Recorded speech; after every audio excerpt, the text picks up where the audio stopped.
Masih bujangan, mereka punya begitu banyak hal, tapi setelah pernikahan, mereka kehilangan begitu banyak hal. Nah, karena tadi, orang kita menyebutnya kualat. Bismillahirrahmanirrahim. Assalamualaikum warahmatullahi wabarakatuh. Bapak-bapak, ibu-ibu, mas-mas, mbak-mbak, khususnya adik-adikku sekalian yang dirahmati Allah dimanapun Anda berada. Kembali di IIP Channel bersama saya, IIP Wijayanto. Kali ini kita akan membahas tema 4 hal yang akan mantan rasakan ketika kamu tidak ridho dia mempermainkanmu. Jadi mungkin ada di antara kita yang kemudian merasakan bahwa ternyata mantan ini hanya mempermainkan kita saja.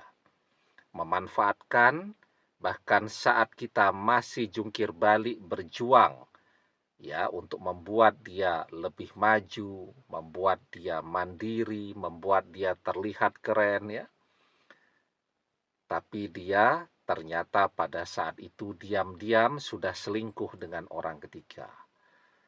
Sementara kita sudah habis-habisan ya.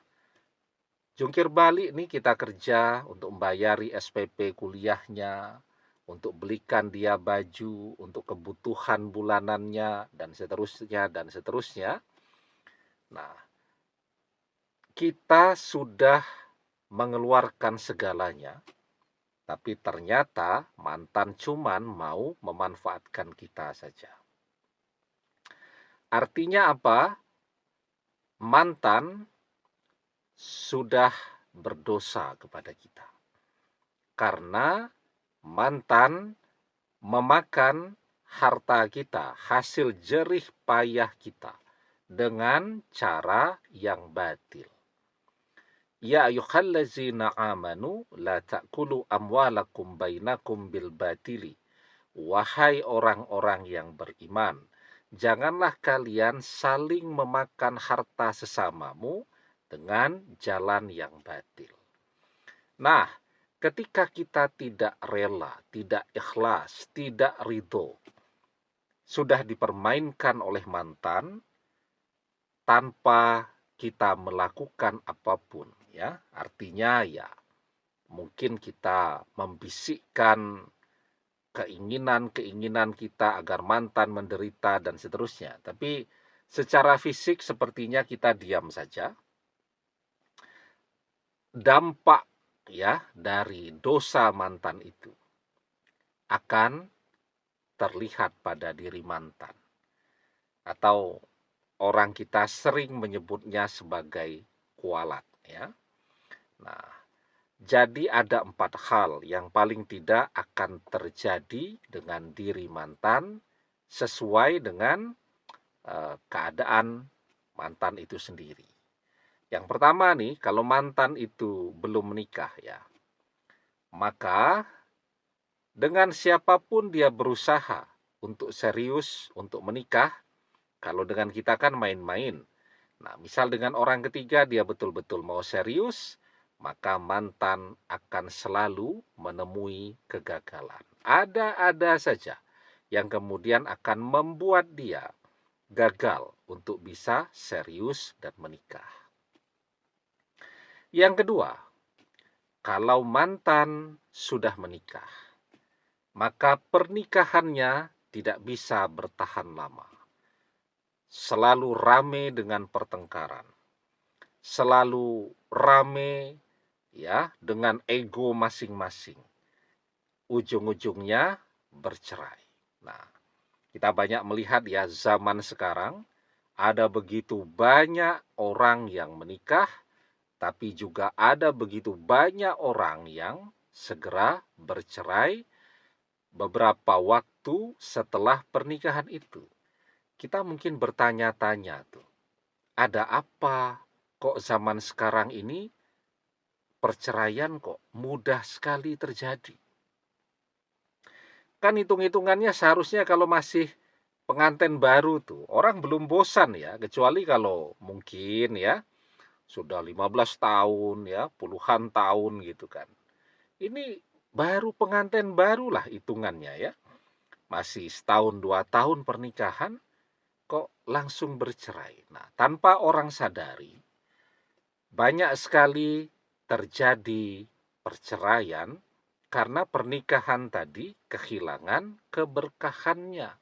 Ya, tadi ada orang yang sudah dia khianati, yang hatinya terus membisikkan ya keinginan agar orang yang sudah mengkhianatinya itu menderita. Itu yang menyebabkan kenapa ada begitu banyak pasangan-pasangan yang masih sangat belia usia pernikahannya. Kalau orang-orang kita menyebutnya masih seumur jagung sudah bercerai.